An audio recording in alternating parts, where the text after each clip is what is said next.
మనం ఎక్కువగా మాట్లాడని సున్నితమైన ఒక టాపిక్ క్యాజువల్ రిలేషన్షిప్స్ గురించి.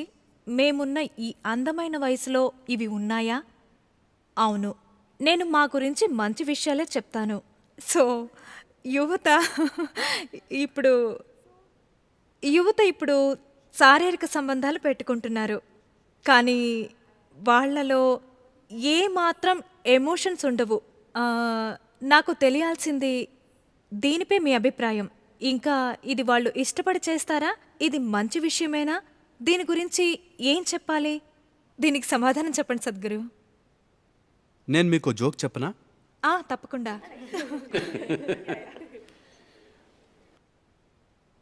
మిసెస్ భాటియా ఉండేవారు. ఎవరు భాటియా లేరు కదా? నేను పేరు మార్చగలను. మిసెస్ భాటియా ఉండేవారు. ఆవిడ 50వ పెళ్లి రోజు జరుగుతోంది. వాళ్ళు సంబరం చేసుకున్నారు. దాని మరుసటి రోజే ఆవిడ డైవర్స్కి అప్లై చేసింది. జడ్జ్ ఆ డైవర్స్ పిటిషన్ చూసి ఆయన కూడా వారి స్నేహితుడు కావడంతో ఆవిడకి కాల్ చేసి అడిగారు, మీ ఆయనకి విడాకులిస్తున్నావా? అతను ఎంతో మంచివాడు కదా. విడాకులు ఎందుకు ఇవ్వాలనుకుంటున్నావు? అసలు ఏ కారణంతో నువ్వు విడాకులు అడుగుతున్నావు అని అడిగాడు. ఆవిడ, అతను నాతో నిజాయితీగా ఉండట్లేదు, అతను నన్ను మోసం చేస్తున్నాడు అంది. నువ్వు ఆ నిర్ణయానికి ఎలా వచ్చావు? నిన్ననే నువ్వు 50వ పెళ్లి రోజు జరుపుకున్నావు. అప్పుడు బానే ఉన్నావు కదా, ఈ లోపల ఇదేంటి అన్నాడు. నాకు పాత జ్ఞాపకాలు వచ్చి నేను మా పాత ఫోటోలు తిరిగేస్తుంటే నాకు కనిపించింది, నా పిల్లలెవ్వరూ ఆయన పోలికలతో లేరు అంది.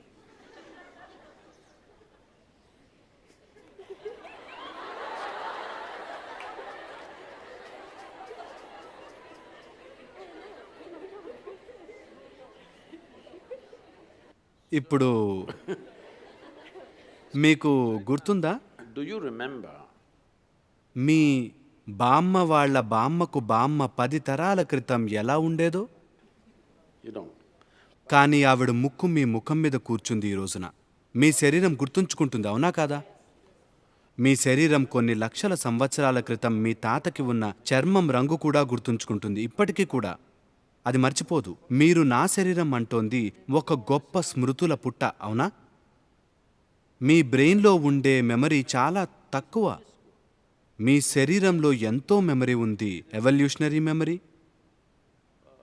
ఉంది, జెనెటిక్ మెమరీ ఉంది, కార్మిక్ మెమరీ ఉంది, ఇంకా చెప్పలేని జ్ఞాపకాలు, ఇలా ఎన్నో ఉంటాయి. మీకు నడవడం ఎలాగో మీకు తెలుసు అనుకుంటారు.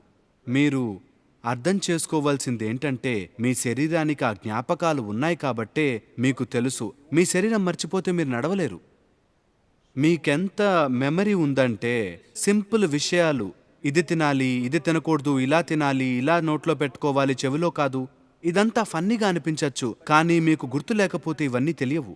అందుకే మీ శరీరం ఒక పెద్ద స్మృతుల భాండాగారం. అది ఎప్పుడూ పోగు చేస్తూనే ఉంటుంది. మీరు ఇక్కడి నుంచి ఇక్కడికి నడిస్తే ఈ మధ్యలో ఒక 50 రకాల సువాసనలు ఉంటాయి.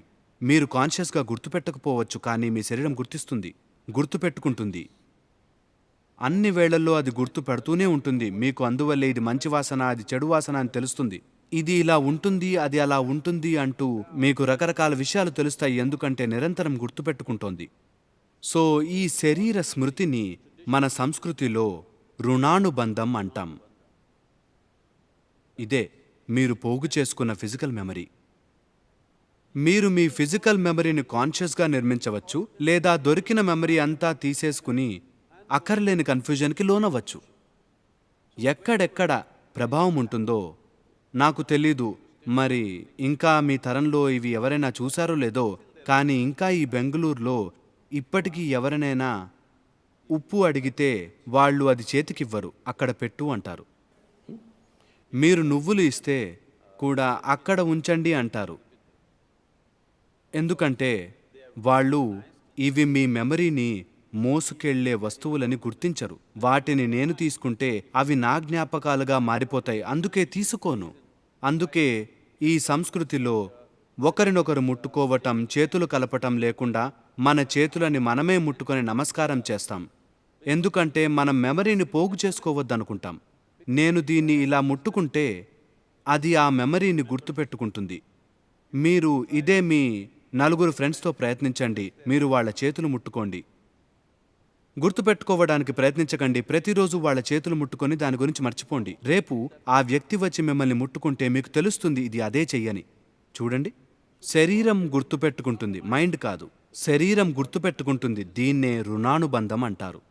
సెక్స్ జరిగినప్పుడు లేదా ఏదైనా దగ్గరతనం, అది థాట్, ఎమోషన్, బాడీ వల్ల కలిగినప్పుడు మీ శరీరంలోకి చేరే మెమరీ చాలా ఎక్కువగా ఉంటుంది. Very big.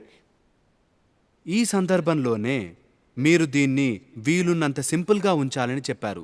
ఇవి కాక వేరే అంశాలున్నాయి. కొన్ని తాంత్రిక ప్రక్రియల్లో నిమగ్నమై ఉన్నప్పుడు తాంత్రికులు ఏళ్ల తరబడి శ్రమించి వాళ్ళ నుంచి, వాళ్ళ శరీరాల నుంచి దూరాన్ని ఏర్పరచుకుంటారు. దానివల్ల వాళ్ళ శరీరం ఎక్కడి నుంచి ఏదీ పోగు చేయదు. ఇది ఒక సాధనలాగా చేస్తారు, ఒక శారీరక సంపర్కంగా కాదు. ఇక్కడ ప్రశ్న నైతిక విలువలు కాదు. ప్రశ్న ఏంటంటే మీ జీవితంతో మీరు ఏం చేయాలనుకుంటున్నారు అనేదే. మీలో ఉన్న ఇంటెలిజెన్స్ మాత్రమే మీ జీవితాన్ని శాసించాలి, మీ శరీరం కాదు అనుకుంటే అప్పుడు మీ బాడీ మెమరీని అయినంత సింపుల్గా ఉంచగలగాలి. ఇందుకే కొన్ని రకాల సింపుల్ ఆహారాలు తీసుకుంటారు కొందరు, ఎక్కువ ఇబ్బంది పెట్టే ఆహారం కాకుండా. ఇప్పుడు కూడా నేను రోజుకు ఒక భోజనమే చేస్తాను, అది కూడా ఒక ఐటమే తింటాను, 10 తినను. మిగతావన్నీ నేను తర్వాత ఎప్పుడో తింటాను, కానీ ఇవాళ నేను ఒకటే తింటాను. ఎందుకంటే అది చాలా. ఎక్స్పెరిమెంట్ చేసి చూడండి. నేను చెప్పానని వినకండి, మీరే ప్రయత్నించండి. మీ పరీక్షలు వచ్చినప్పుడు సింపుల్ ఆహారం తీసుకుని చూడండి ఏం తేడా కనిపిస్తుందో. మీ మేధస్సుపై అది ఎలా పనిచేస్తుందో, మీరు ఎంత అలర్ట్గా ఉన్నారో అవన్నీ చూడండి. మిమ్మల్ని మీరు ఎలా తయారు చేసుకోవాలనుకుంటున్నారు?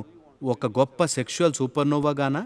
లేదు, కొంతమందికి ఆ ఉద్దేశం ఉండొచ్చు, అది వాళ్ళిష్టం. కానీ మీ జీవితంతో మీరు చెయ్యాలనుకుంటోంది ఏంటి అనేది మీరు డిసైడ్ చేసుకోవాలి. That you must decide. మీరు అది డిసైడ్ చేసుకుంటే మీరు తెలియకుండా బోల్డ్ అంతా మెమరీని పోగు చేసుకోకుండా ఉండటం చాలా ముఖ్యం. ఎందుకంటే తర్వాత దానివల్ల మీరు జీవితంలో ప్రశాంతంగా, ఆనందంగా ఉండడం చాలా కష్టమైపోతుంది. మీ జీవితంతో ఎన్ని అద్భుతమైన విషయాలు జరుగుతున్నా సరే ఇదంతా మెమరీ గజిబిజి వల్లే జరుగుతుంది. దానికి దగ్గరగా ఉన్నదేదైనా దగ్గరికొస్తే శరీరం ఒక కన్ఫ్యూజన్కి లోనై ఒక యాతన పడుతుంది. అది మీ మైండ్లోకి వెళ్ళకపోవచ్చు, కానీ ఫిజికల్గా అది జరుగుతుంది. సో ఇక ఎవరి చాయిస్ వాళ్ళది. అది నైతికత గురించి కాదు, అది సెన్సిబుల్గా జీవించడం గురించి.